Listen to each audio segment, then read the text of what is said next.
Hey guys, Revan here. Welcome back to MC Eternal, episode 11, where today we are going to start working towards nuclear fission via NuclearCraft. So sit back, enjoy the episode, and let's see what we can't get done.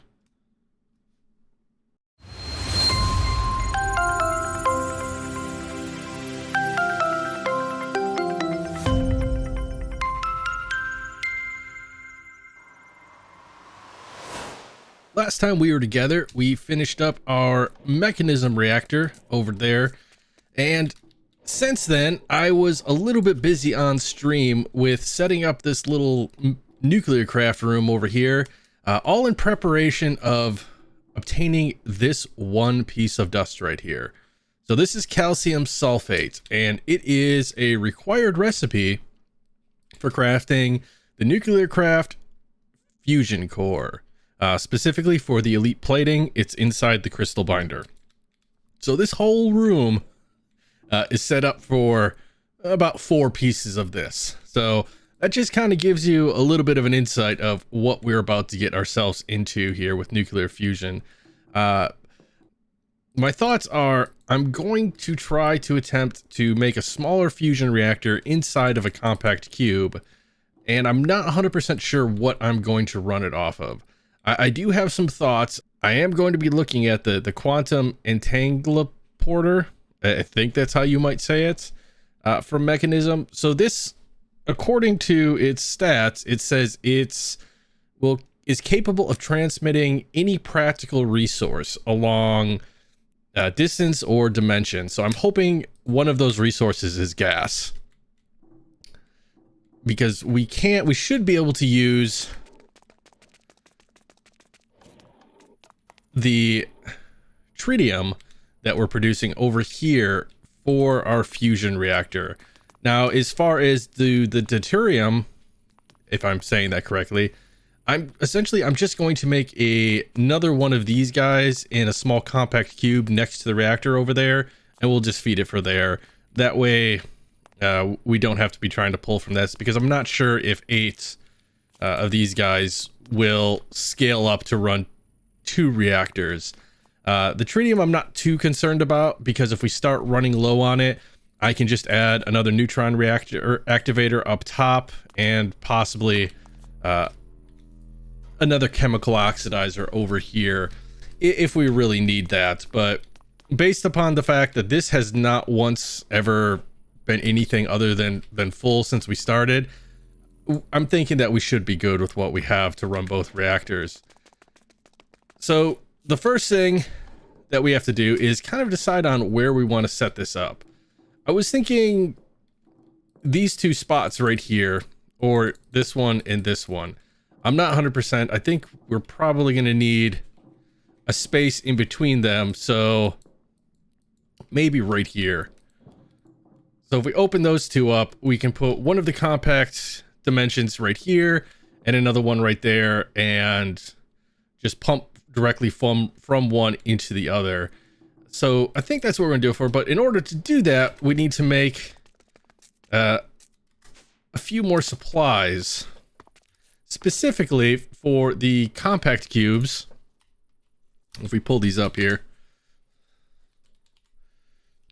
we're gonna need these blocks right here, the compact machine walls. Those are just a block of iron with some redstone on it, and then you toss an ender pearl on top once it's complete. And I have all of those supplies right here. So let's just go out and make us up a few more of these. So we just need to make up a few of these compact machine walls. In order to do that, it's fairly simple. You're just going to place down a block of iron, a piece of redstone on top, and then you are going to toss on another piece of redstone, and that should convert that block of iron into, I believe, 8 of the compact machine walls. It was a little bit more than 8. It was more like 16, but we'll just do this a few times, because I believe we need, for the giant ones, I think it's 98 of the machine walls, and we're going to need 2 of those. And I already have one from the failed attempt at putting the mechanism reactor inside, so this shouldn't take too long. So I will be right back as soon as I have these crafted up. Once you have crafted enough of the compact machine walls, Depending upon the size of the compact dimension that you want to make, you essentially just have to build a small block. In this case, we are going for the max size. So that is going to be 5 by 5 by 5. It is hollow in the inside. However, it will contain 1 emerald block. So, and that needs to be in direct center of the box itself. So I am just going to finish these guys up right here. It would probably be a lot faster if I actually utilized like a building gadget or something, but you know, live and learn. Just got to make sure I don't wall myself in, because yeah, that's always fun. All right. And we are just going to toss our block of emerald right there and make sure that you break whatever placer block that you utilized. And then to finish this off, what you need to do is come up above, grab an ender pearl, and drop it out of your inventory on top of the machine. And that will do its thing. It can take a little while, but eventually it will complete and pop out a giant compact dimension.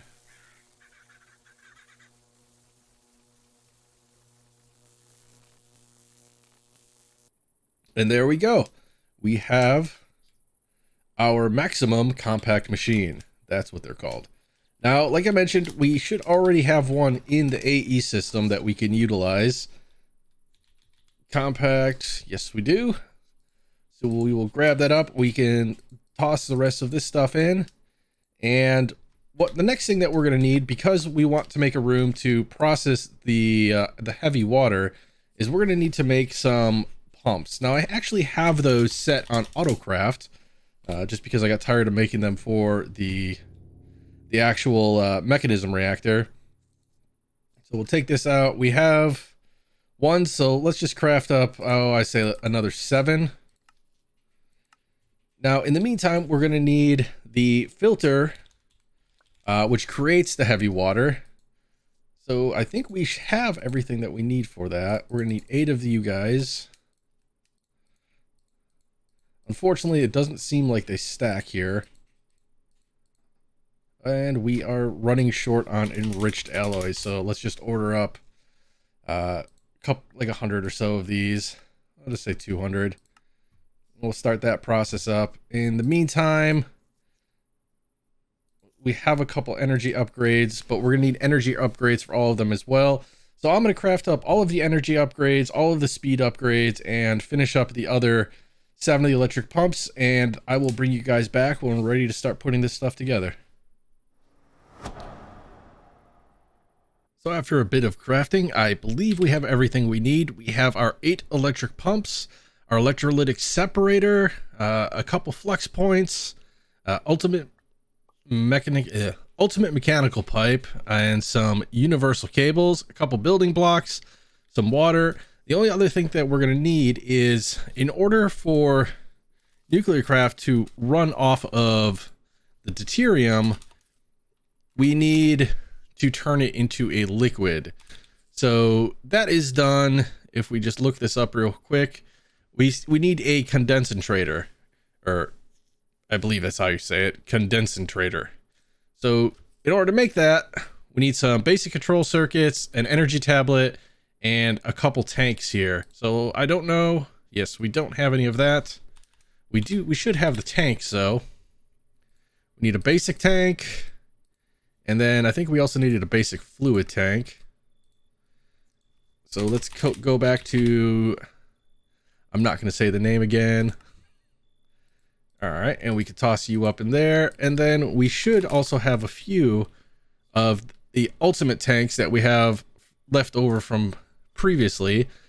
And now we can go down and start setting this up. Now this is really, getting deuterium is very simple.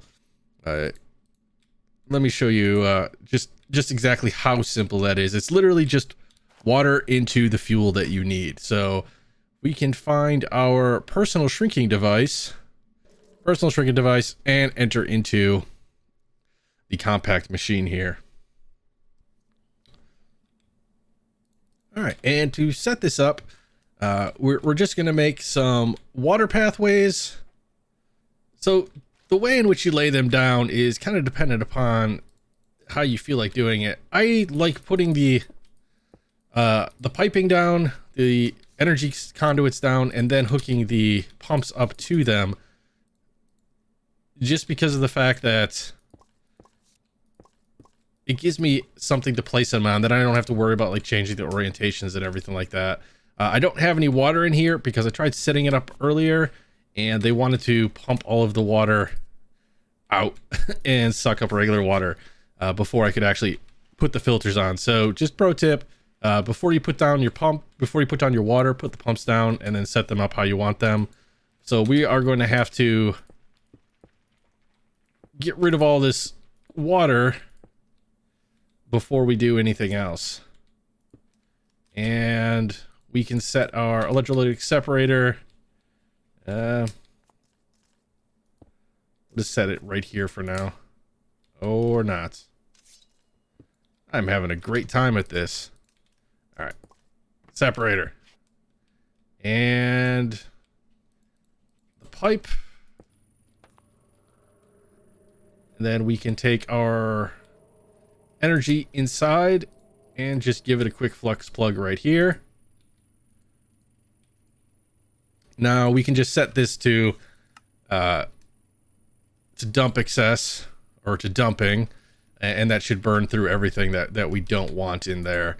And then let's start by we'll toss in an anchor upgrade just to make sure that it actually stays chunk loaded. And we'll start grabbing some of our speed and energy upgrades here. So we'll toss in, okay, so the anchor won't work on this machine, but we can definitely toss in our energy upgrades and our speed upgrades. So once it makes it through all of this water, I am going to be placing the filters inside each one of these, which we can actually do right now. Don't have a lot of room in our inventory, but we'll make do.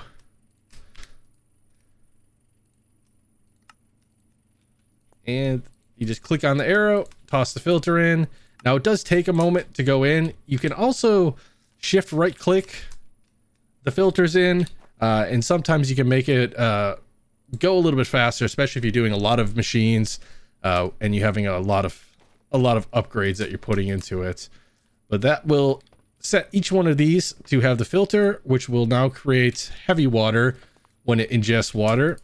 And as soon as this is done, we will be ready to go. So I'm gonna let this clear out, and then I'm gonna put the water down, and I will bring you guys back to see the formation of the deuterium. So we placed all of our water down, and we have all of the pumps fully upgraded with 8 speeds, 8 energies, and our filters.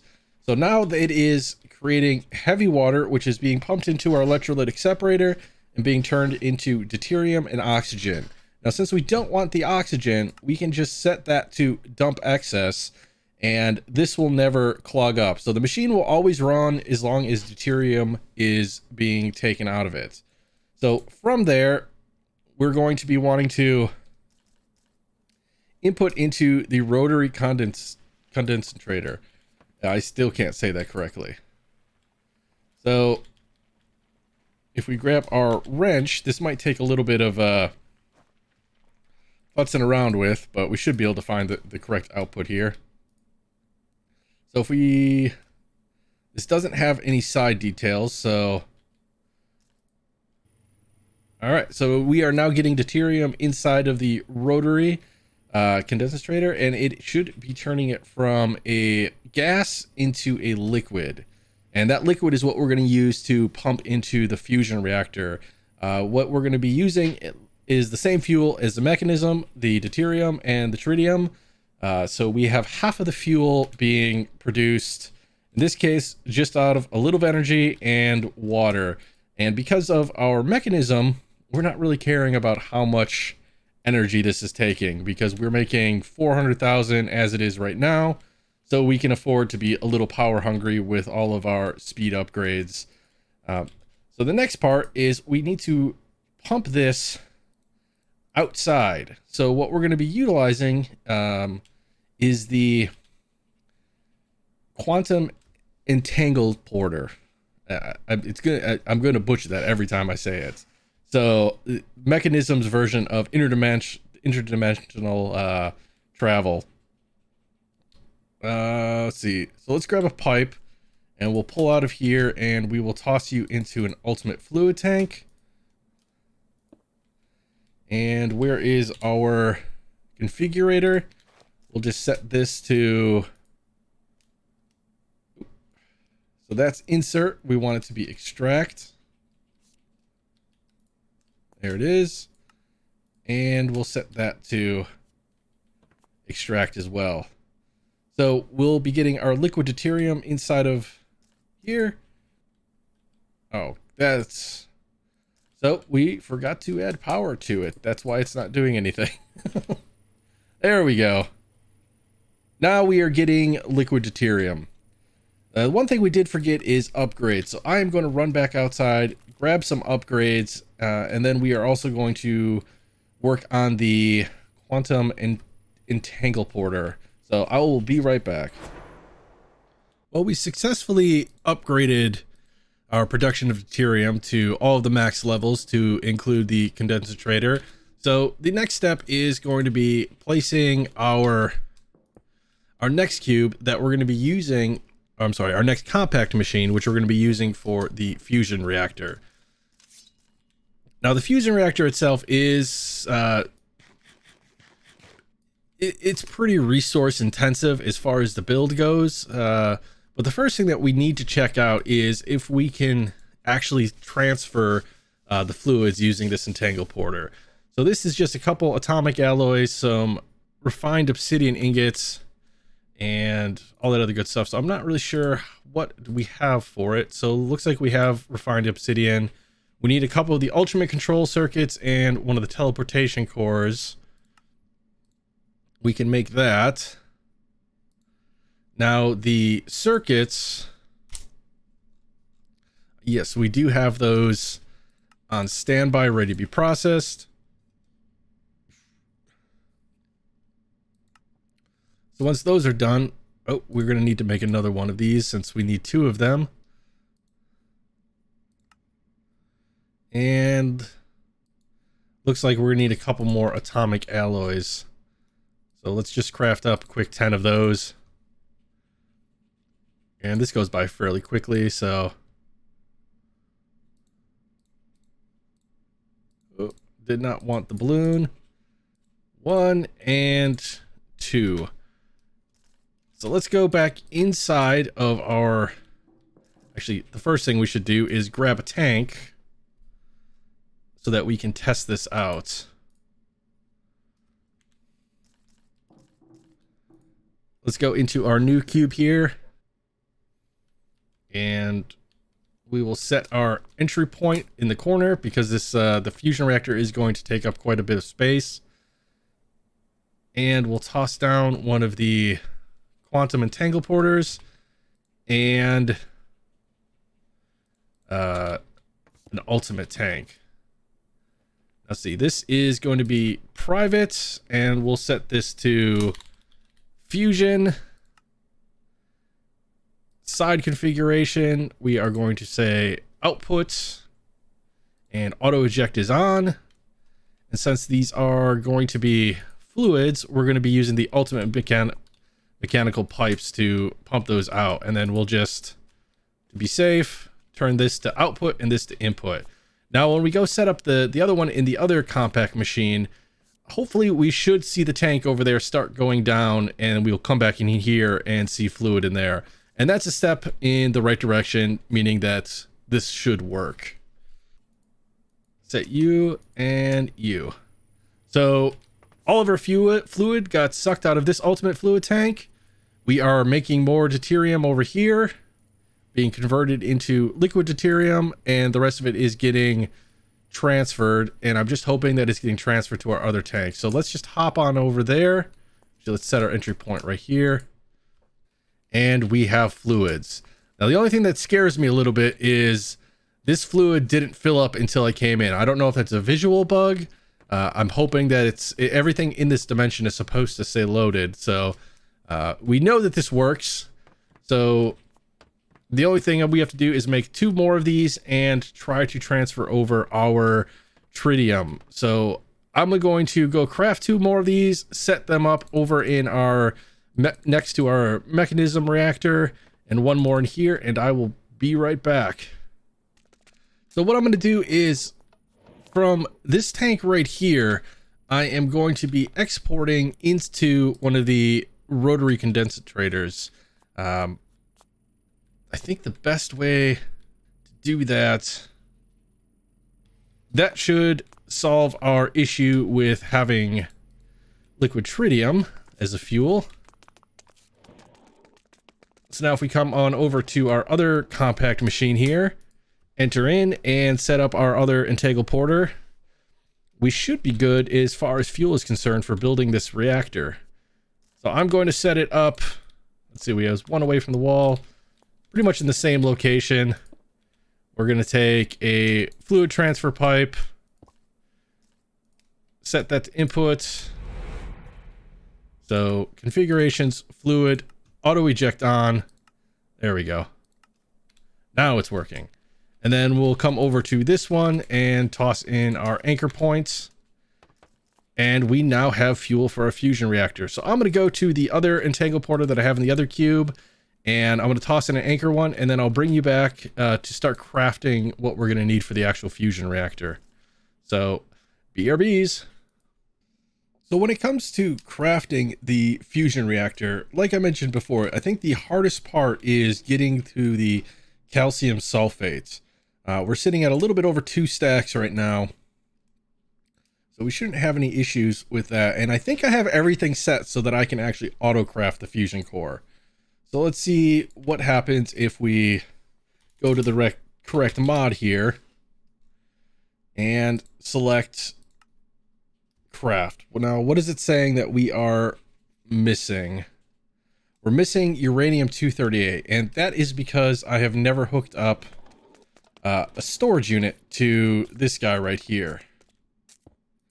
And that should correct that. So now if we come back to NuclearCraft and say we want a fusion reactor, we have everything that we need. So let's just get that crafting and fix up these walls right here. There we go. And this guy over here. Now, I'm not really sure how many of the rings I have. I'm not going to make this too big. So let's start with, let's just start with a stack of each and see where that gets us. If we need more, we can come out and craft a few more. But I'm hoping that this will get us close enough. And we're just going to use the transparent, just to make it look a little bit fancier. You don't need to. You can just use the regular electromagnets, but in this case, we're going to use transparent. We are also going to need, where were they? The fusion connectors. These are what's actually going to connect the fusion core to the electromagnetic ring here. So we are going to go for 8 of these. I think we should be, a radius of 2 should fit in that cube. If not, we'll just make it a radius of 1. I'll bring you guys back when these other guys are done. All right, well, I figured out most of the crafting issues I was having. Main one being I never actually had a recipe for pulverized coal, so everything was just kind of hanging on the graphite. But now, if we come down here and we select our, if we can find it, our fusion reactor, there it is. Next, and start. Now, if we come up to the crafting status, it is already completed. So we can pull that out, and that completes one of our quests, which I believe is down here. Yes, this is our last NuclearCraft quest, other than the Californium RTG, which we are getting very close to. I believe we're 1 fuel away. Additionally, I made, what is this? 72 of the regular electromagnets and 88 of the transparent fusion magnets. And I'm hoping that's going to be enough to get this thing built. So we enter into our little compact machine here and actually start building this.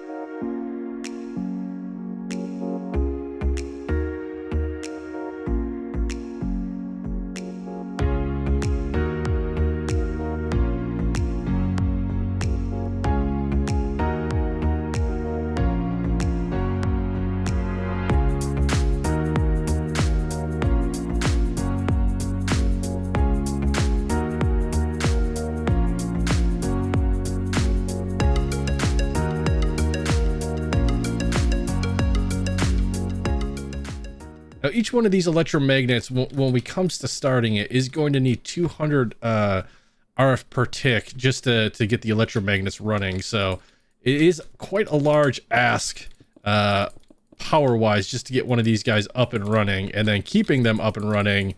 I haven't had great success with in the past, so I'm hoping now that we have a constant source of fuel, we won't really run into that.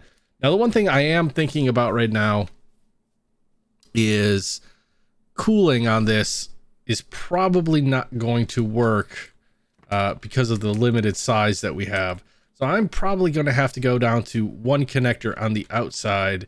Otherwise, we're going to lose a lot of efficiency on a reactor, and a reactor could risk melting down. So I'm going to tear all this up, and I'm going to reset it up to just have one connector block in between, and then I will bring you guys back.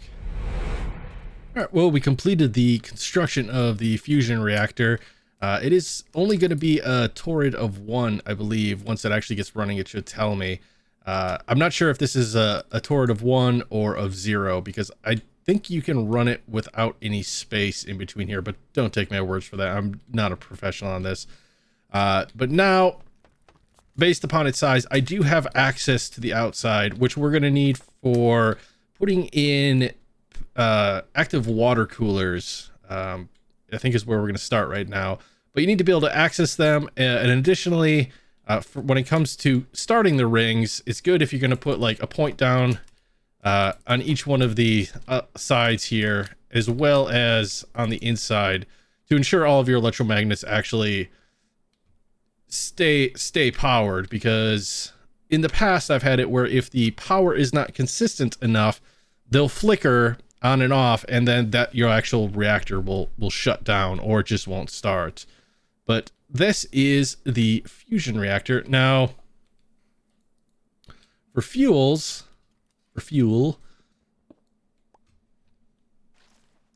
we are going to set this to prevent input overflow.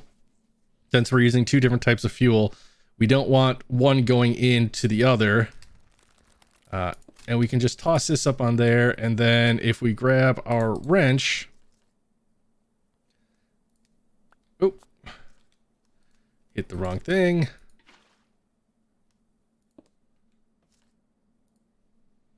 Actually, it's not the wrench that we need, it's the configurator. Okay. And let's grab our other buckets.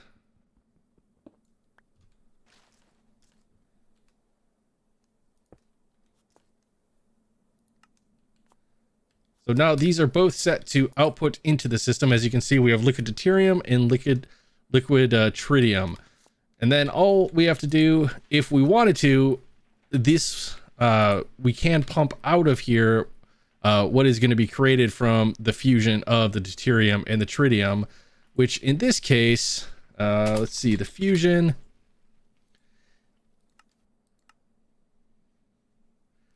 Okay, so the output of the tritium and the deuterium is we're going to get helium and neutron fluid. I don't think I need the neutron fluid for anything, especially in this pack. So, and I'm not concerned about the helium either. I do actually have helium generators outside. So what I'm going to come down is I'm going to say void output overflow. That way, anything that gets made from the fusion of these 2 liquids will just be overflowed instead of shutting down the fusion reactor. So I think we are set with that. The only other thing that we're going to have to build is going to be the coolers. which are, I forget which one, the active fluid coolers. So they're fairly simple. They're just some basic planing, tin, a cauldron, and then what you're going to want to hook up to them are the water blocks. I generally like going for the dense infinite water sources just because it produces enough water that I don't really have to worry about it. But what we're going to be looking for is producing about 5,000 units of cooling per tick in order for this machine to actually reach 100% efficiency. But just looking at the time, I am going to have to call it an episode there. So next episode, we'll tackle seeing about turning this guy on, and hopefully it doesn't explode on us and turn into a big pile of molten goo. But fingers crossed that doesn't happen. So as always, if you like the video, please leave a thumbs up. If you haven't subscribed yet, please do. It helps me out a great deal. And till next time, guys, stay awesome, and I'll see you later.